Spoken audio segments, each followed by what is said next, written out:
Aujourd'hui, je vous embarque avec moi dans un vlog en boîte de nuit dans mon poste de manager. Donc vous allez me suivre dans les coulisses, voir comment est-ce que ça se passe une soirée. Il est 2h40, donc on a démarré la soirée. Il y avait le garden, puis il y a eu l'entrée dans la boîte de nuit. Moi, je prends toutes les réservations, je les envoie vers des caisses. Il y a des gens qui n'ont pas de réservation et je leur vends des tables. Là, mon but à ce moment-là, c'est de faire du chiffre d'affaires. Et une fois qu'il n'y a plus trop de monde qui sont en train de rentrer, là, moi, je passe dans la boîte. Donc je fais déjà un petit tour dans la boîte.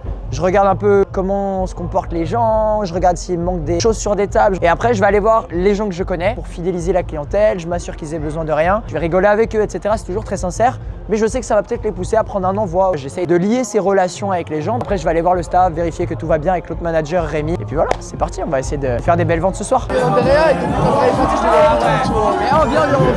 J'ai fait mon petit tour en boîte. Je vois que là, il y a une vasque qui doit être envoyée. Au micro, je vais appeler directement un serveur pour qu'il envoie la vasque. On met plusieurs serveurs par zone. Donc là, moi, quand j'arrive ici, c'est Rémi, l'autre manager, qui s'en occupe. Là, je vérifie en fait où est-ce que Rémi a mis chaque personne. Si par exemple, j'ai un problème à gérer ici ou un carré à déplacer de ce côté, que j'appelle les bonnes personnes pour les déplacer. Il est 3h30 et en fait, à ce moment-là, moi, je vais voir les gens comme je vous l'ai déjà dit. J'ai aussi des gens qui m'écrivent. Ils disent ouais, est-ce que c'est encore possible de rentrer? Est-ce qu'il y a encore des carrés dispo? C'est aussi ça, en fait, le travail de manager, c'est d'entretenir les relations dans la boîte, à l'extérieur par message, des fois de relancer les gens pour qu'ils viennent, etc. Et après, moi, je parle avec mes serveurs. Ils me disent ouais, là, il y a une grosse table. Ces mecs-là, ils m'ont demandé ça. Ouais, eux, ils m'ont demandé des Red Bull. Donc là, je les ai amenés au bar. Eux, ils m'ont demandé des Red Bull. Bon, on sait qu'ils ont payé 1000 € ou plus. Donc là, on peut leur en renvoyer. Ça dépend un peu. Nous, on fait payer le réassort de diluant. Donc, il y a des clients avec lesquels, justement, on peut le faire en fonction de qui c'est. Parce qu'on sait que ça va entretenir des relations pour qu'ils payent un envoi ou des trucs comme ça, quoi.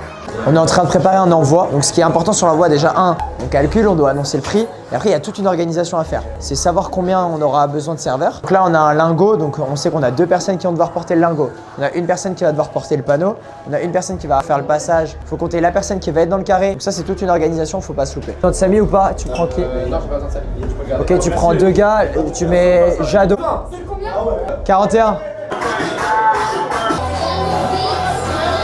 C'est Rémi qui a fait l'envoi, c'est pour ça que moi je le laisse gérer. Donc là, Rémi il part au DJ parce qu'il connaît le nom du gars, etc. Donc il va parler au MC. Des fois, je lui demande aussi de le faire pour moi quand moi je vais dans le carré parce que je vais faire du service de bouteille aux gens. Je vais aller filmer.